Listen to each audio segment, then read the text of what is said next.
vincular el crecimiento económico y la generación de proyectos con el cuidado del medio ambiente?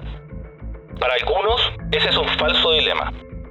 Este es un debate que en Chile y el mundo se ha tenido por décadas, pero hoy hay algo nuevo, al parecer, y todo se ha centrado en un concepto que está de moda, la permisología. Bienvenidos a una nueva plataforma, a un nuevo proyecto. Esto es Código Abierto, el podcast de la Facultad de Derecho UC.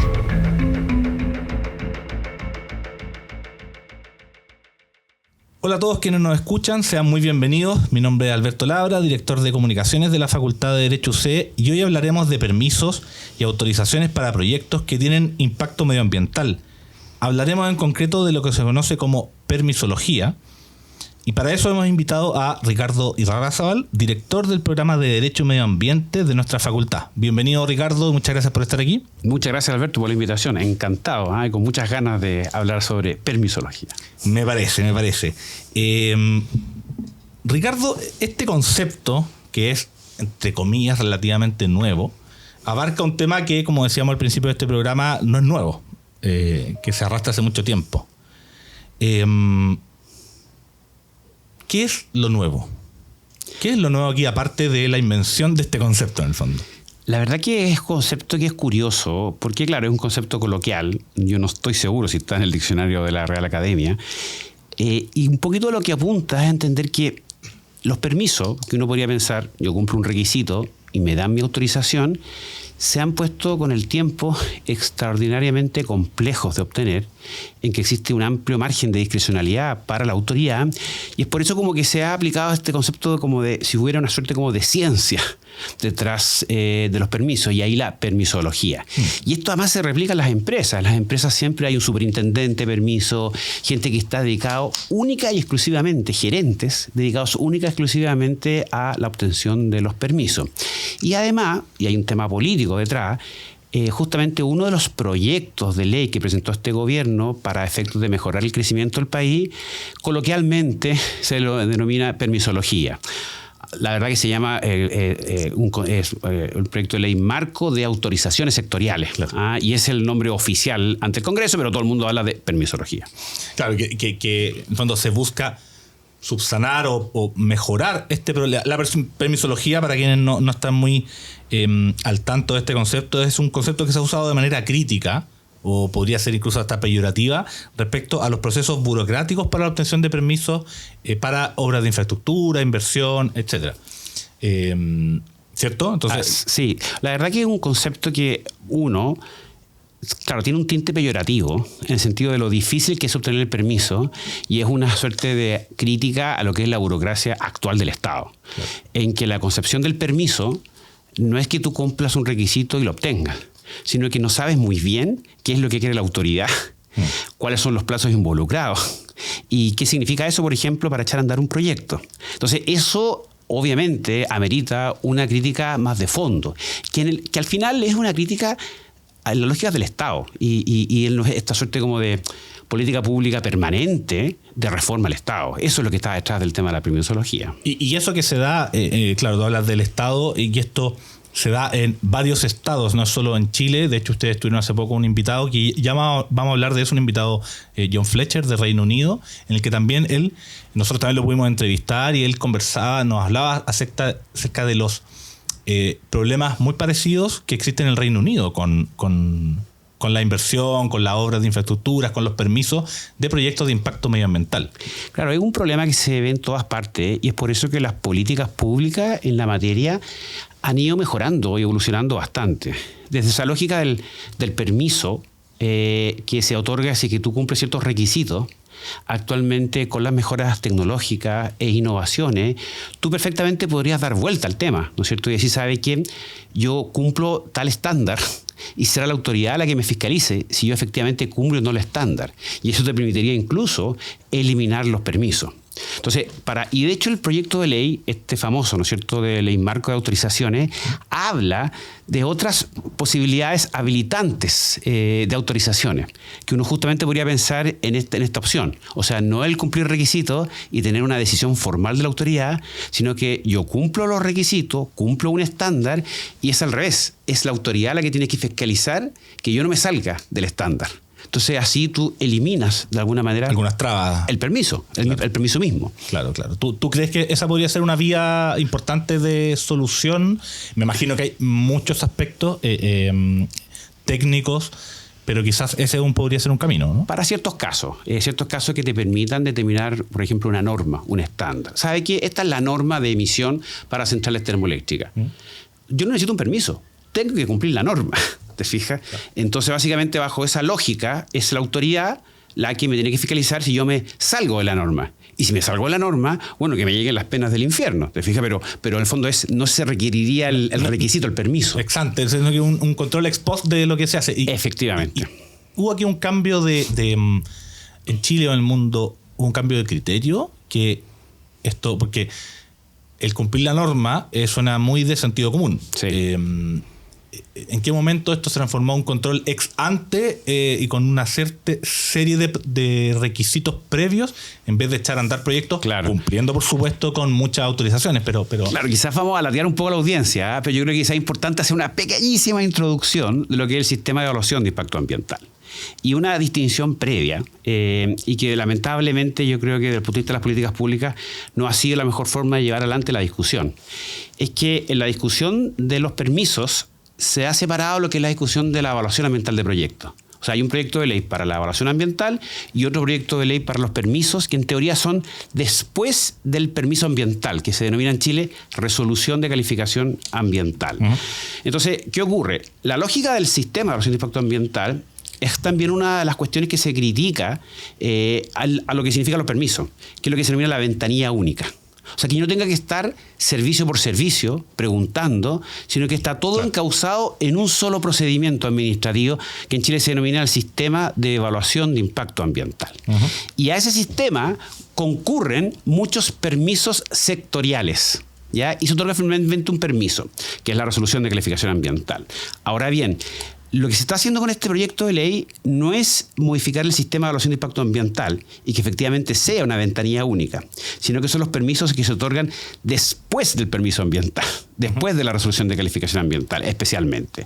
Entonces, claro, la verdad que un buen análisis de política pública, en lógica más coordinada y sistematizada, es que fuera una sola la discusión, en que tú tienes desde que se inicia un proyecto hasta que se construye una ventanilla única, uniforme y continua, primero con la evaluación ambiental y con el nivel de detalle que corresponde a la evaluación ambiental, y luego con permisos que correspondan en forma posterior a la evaluación ambiental, pero también desde la lógica de la ventanilla única. Entonces tú no vas, no es un comprahuevo, tú no vas servicio por servicio y tratando de pedir audiencia de lobby en cada servicio, sino que está todo encauzado en una ventanilla única. Quizás para la que no entiendan, ventanilla única es que ya no son 15 servicios, claro, sino que es uno solo.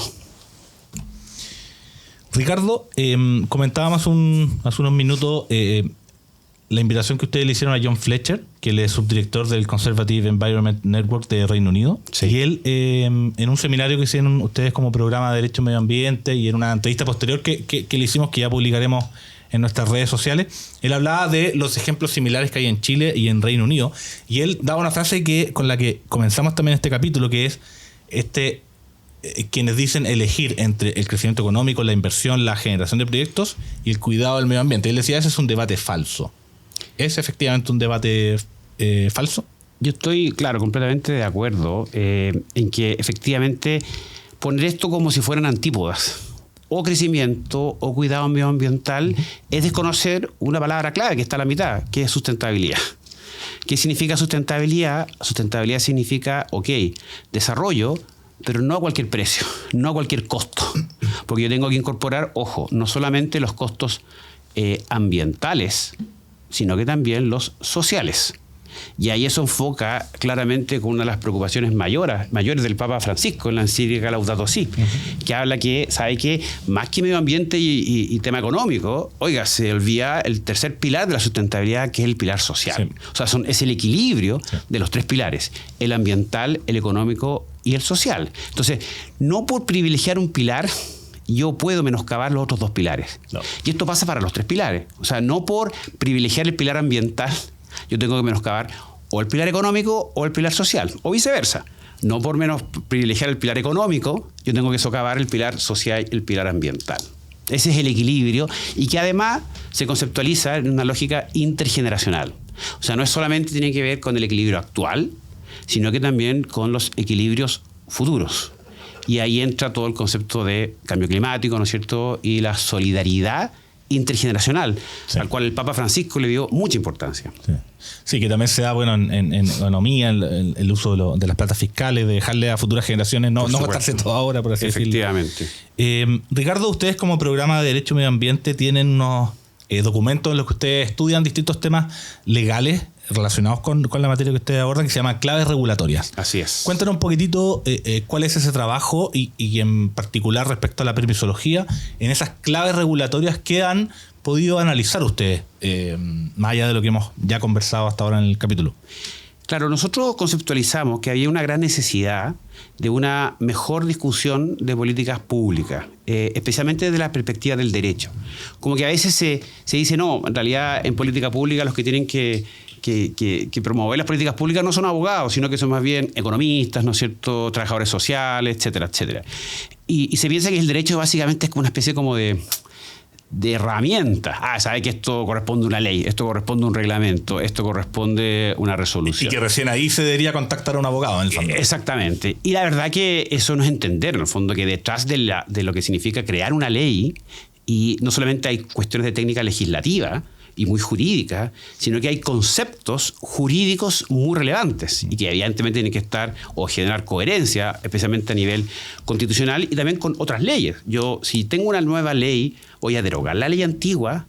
Si no la derogo, va a haber una derogación tácita. ¿Qué nivel de incertidumbre va a generar una mala técnica legislativa? Entonces, el rol del derecho es fundamental en las políticas públicas. Y en ese sentido, la participación de la Facultad de Derecho en la Escuela de Gobierno resulta extraordinariamente relevante. El derecho no es utilitario.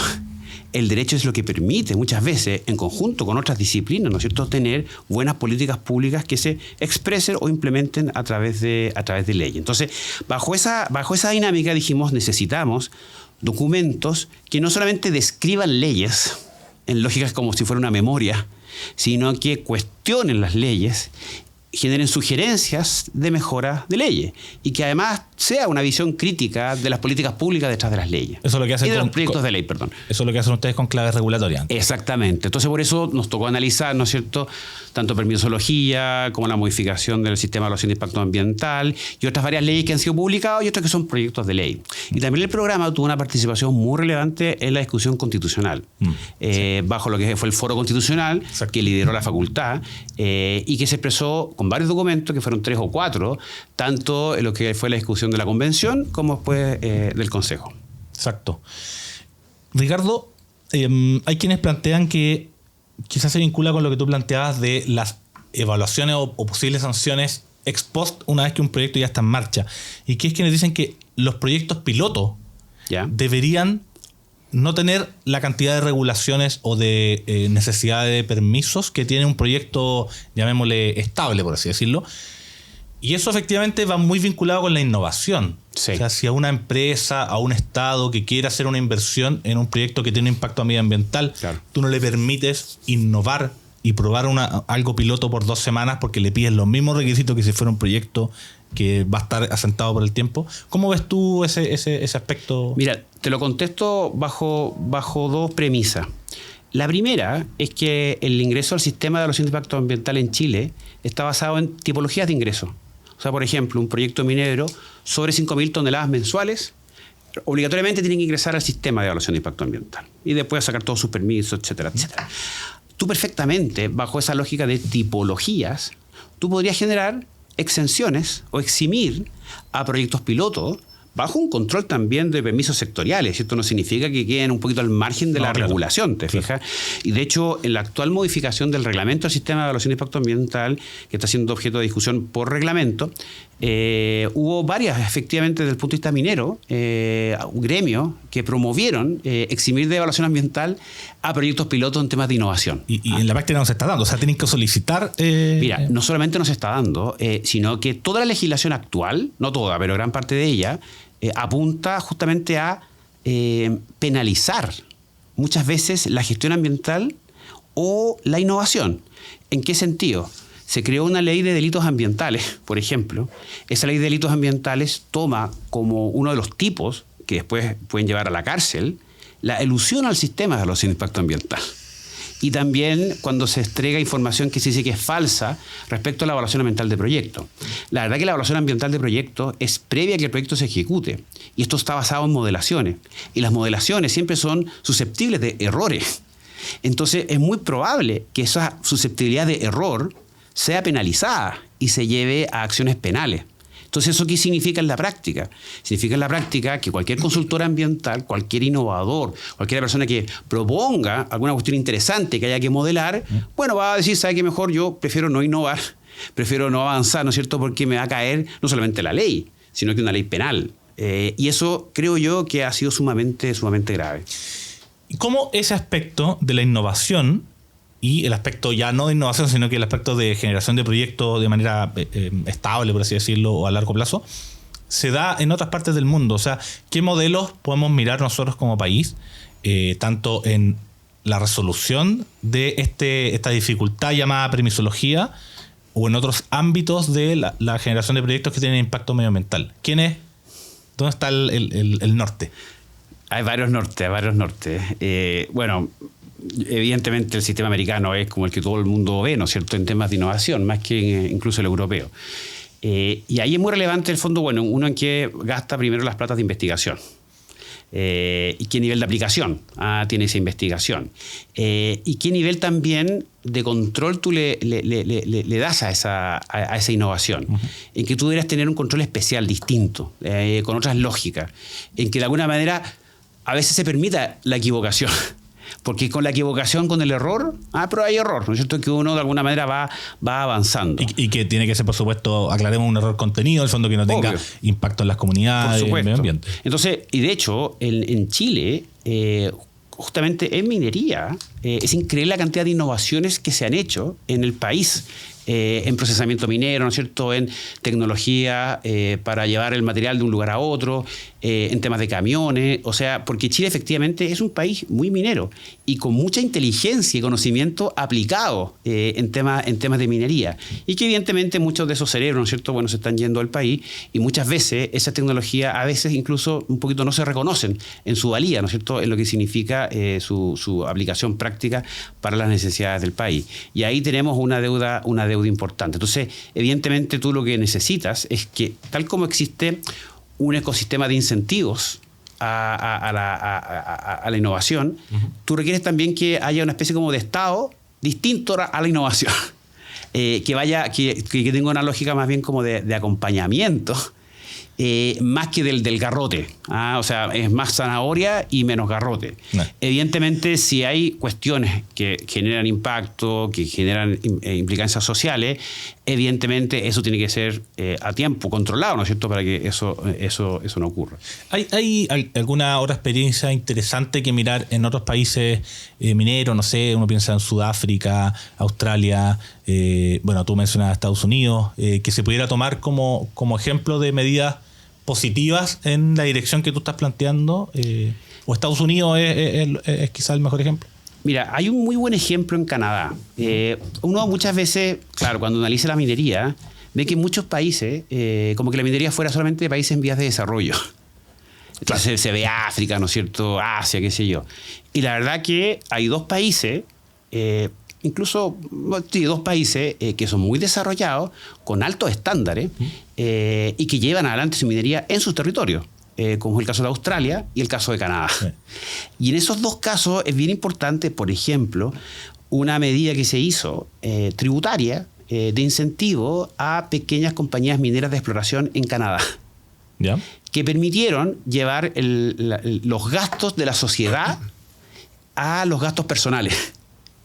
Entonces, básicamente eran pequeñas compañías mineras que las constituían un geólogo, un abogado y un comercial que se dedicaban a hacer exploración en base al expertise del geólogo. Esa era la compañía. Y si hacían un descubrimiento, ellos se listaban en bolsa, una bolsa de riesgo, con las tecnologías propias del geólogo, ¿no es cierto?, su expertise, qué sé yo. Claro. Y claro, y de un día a otro, esa empresa empezaba a ser valorada, ¿no es cierto?, en base a lo que fue ese descubrimiento, esa exploración. O sea, ganaban muchísimo dinero a propósito de ese descubrimiento. Y se promovió fuertemente aquello.